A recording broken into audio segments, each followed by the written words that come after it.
Bonjour, et bienvenue sur la chaîne du philosophe Polysémie Sémantique, où on traite de documents inédits, et pour la plupart déclassifiés. Regardons les choses comme nous devons les voir, mais ici nous allons les regarder d'une autre façon, et ça commence maintenant. Bonjour et bienvenue dans cet nouvel épisode, où on va examiner ensemble tout ce qui touche la question du voyage dans le temps. L'effet Mandela et la fameuse question de simulation. Alors aujourd'hui je vais vous transporter dans mes nouvelles théories. Et je vais vous faire voir le monde d'une autre manière.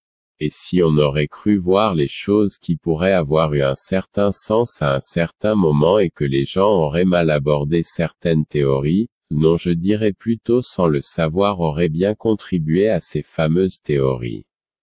Car on peut lire et relire une Bible et avoir eu le sentiment d'avoir lu correctement ce fameux livre, et je cite pour ceux qui se devaient d'essayer de lire la Bible, et qui se sont retrouvés face à un livre obsolète autant que l'âge de pierre l'est maintenant. Et qui en fait déborde d'informations. Et en ce qui concerne la Genèse, j'ai une nouvelle vidéo où j'aborde la question d'une façon approfondie en remettant en cause plusieurs points importants en ce qui concerne notre passé et notre futur. Mais pour le moment revenons à notre vidéo d'aujourd'hui. Et attaquons-nous sur la fameuse question de la simulation. Et ce que nous vivons dans une simulation, c'est une bonne question, et avant de partir dans tous les sens il faut vraiment prendre un temps de réflexion. Et chercher à comprendre c'est quoi une simulation. Et comment regarder le sens correct de la théorie de la simulation. Car si on démarre une recherche sur la toile, à partir de on vit dans une simulation on peut faire la connaissance d'un contenu quand même assez intéressant. Mais d'une certaine manière il y a une certaine logique à tout ceci, et en même temps certaines choses ne tiennent pas la route, mais d'un autre côté si on s'appuie sur le côté logique d'un point de vue scientifique. Qui selon moi je trouve que c'est un sujet très scientifique où on peut pas se permettre de négliger ce côté. Car je crois que je ne suis pas le seul à avoir entendu parler comme quoi que Elon Musk aurait affirmé qu'on vivait à 90% sur 100 dans une simulation, et si on voit le sens de la simulation comme je la vois, je suis d'accord avec Elon Musk. Que nous sommes à 90% dans une simulation, car les 10% restants seraient la confirmation qu'on vit dans une simulation. Mais maintenant vous vous demandez qu'est-ce qui concerne la véracité des 90%. Où sont ces fameux 90%? Je crois que l'heure est venue pour vous de bien comprendre ce phénomène, mais avant toute chose il faut examiner la question d'une façon psychologique et faire appel à la logique.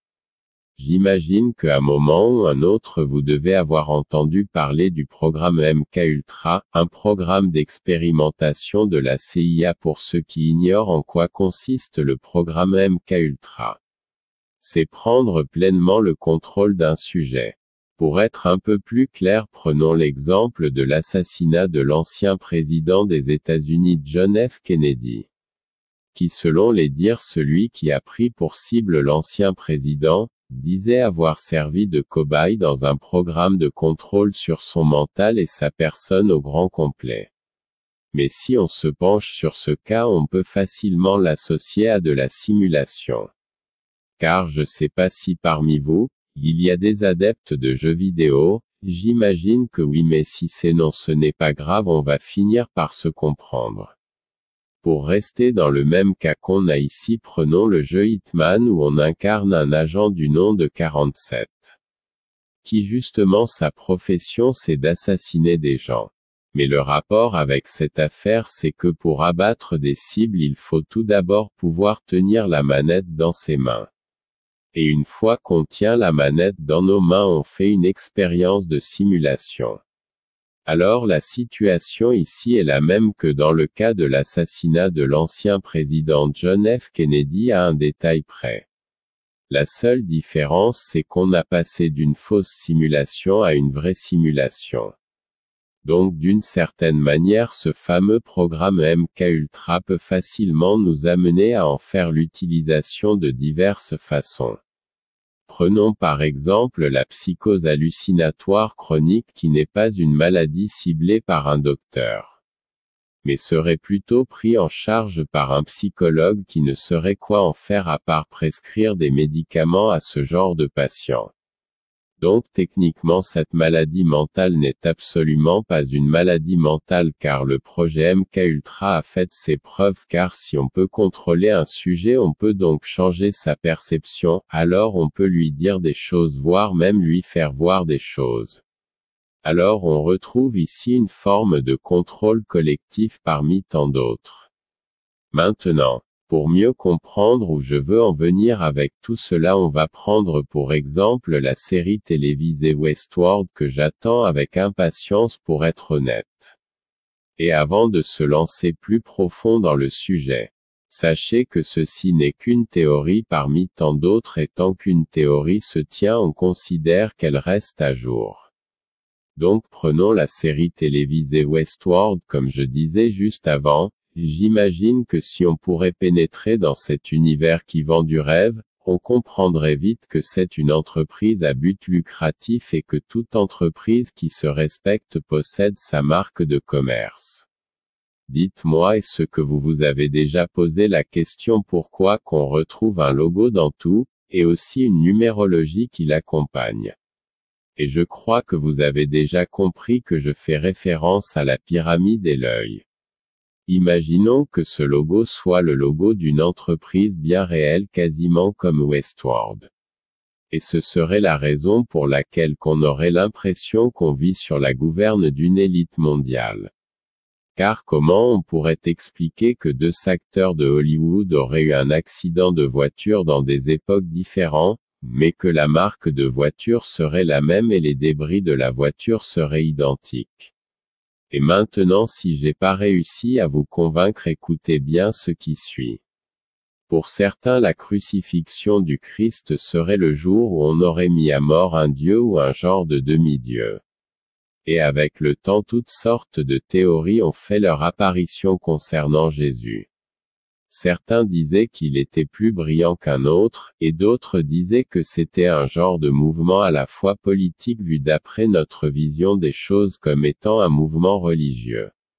Pour moi je suis du même avis que Assassin's Creed que ce serait une genre de pièce de théâtre, pour ce qu'on pourrait dire qui sont des genres de visiteurs dans notre monde.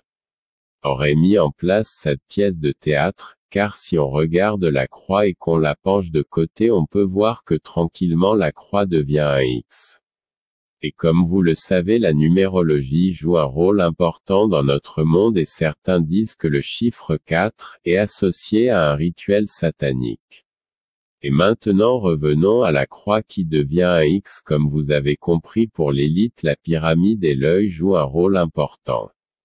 Bien, maintenant comptez combien de triangles qu'il y a dans un X. On retrouve exactement 4 triangles. Donc maintenant la signification de la crucifixion consiste à faire un rituel satanique publiquement.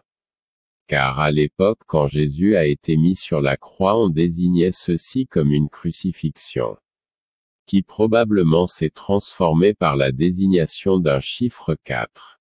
Par rapport à la croix et le X où on retrouve toute l'importance de la crucifixion. Et une preuve qui pourrait prouver que l'élite pourrait être des visiteurs dans notre monde. Les visiteurs ou l'élite, appelez-les comme vous le voulez, mais eux seraient en fait ceux qui dirigent la simulation dans ce parc d'amusement en grandeur nature. Car prenons Mark Zuckerberg, fondateur de Facebook, et une peinture de Philippe IV d'Espagne qui a régné durant la guerre des 30 ans, la ressemblance est frappante. Et ce n'est pas tout, on retrouve aussi Nicolas Cage qui est le sosie d'un soldat de la guerre civile américaine, et non seulement il ressemble étrangement aussi à Maximilien archiduc d'Autriche qui était le Kaiser de 1864 à 1867 du Second Empire mexicain, et j'en passe. Et si on regarde ça d'une autre manière, on pourrait se dire que ces personnes viennent probablement d'un autre monde, donc on pourrait qualifier ce phénomène comme étant un monde parallèle, et si quelqu'un viendrait dans notre monde pour vivre une personnalité personnalisée au choix, et la preuve à en croire les hiéroglyphes sumériens, et je cite la représentation vient d'une époque où on dit qu'ils avaient beaucoup d'avance sur leur temps, et n'oublions pas que la technologie était donc pas disponible à cette époque, alors pourquoi on peut voir une représentation d'un dieu qui porte une montre dans chaque poignet, alors je suppose que le voyageur se base sur l'espace-temps qui serait le temps qui s'écoule pour vous et pour moi ici parmi nous, alors on pourrait associer une montre à ceci.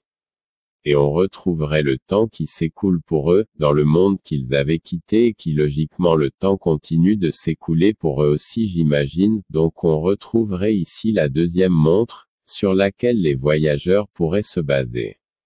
Et une fois qu'ils arrivent à la fin de la vie du personnage qui a été choisi au début, je suppose qu'une mise en scène de la mort de ce personnage est simulée, ou bien l'autre hypothèse serait que si la personne se dit que le choix du personnage était un mauvais choix, ou qu'une urgence survient et il doit quitter subitement notre monde, j'imagine que le scénario est le même où une mise en scène de la mort est simulée, et que ces visiteurs pourraient en fait revenir.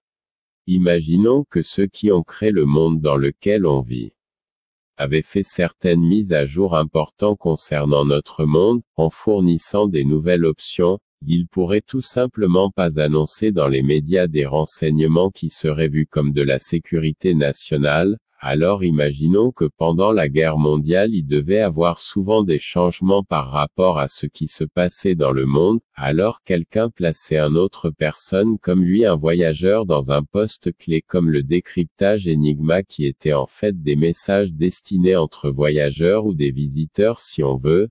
Alors rien n'empêche ces visiteurs d'avoir mis en place le fameux Cicada 3301. Car en vrai on sait que c'est une organisation secrète qui place des énigmes sur Internet pour faire une sorte de recrutement. Qui selon les dires serait en fait la NSA. Mais tout ceci repose sur le secret et peu de gens possèdent les capacités de participer à ce concours de sélection. Alors maintenant je crois qu'il est temps de se demander pourquoi l'effet Mandela serait pas en fait une représentation de notre monde parallèle, car si j'aurais la capacité de passer de notre monde à leur monde, je pourrais d'une certaine manière changer une chose qui fait partie de la réalité que j'ai choisie, donc en revenant dans cette réalité. J'aurais fait disparaître le fameux monocle de Monsieur Monopoly. Maintenant j'aimerais savoir qu'est-ce que vous pensez par rapport à ceci. Et faites-nous le savoir dans les commentaires. Et n'oubliez pas de faire partager cette vidéo, et si vous avez aimé cette vidéo vous pouvez ajouter un like. Et vous pouvez vous abonner et activer la cloche de notification, du coup je serai en mesure de savoir si je peux vous fournir plus de vidéos. Au nom de la chaîne je vous remercie et je vous dis à la prochaine vidéo.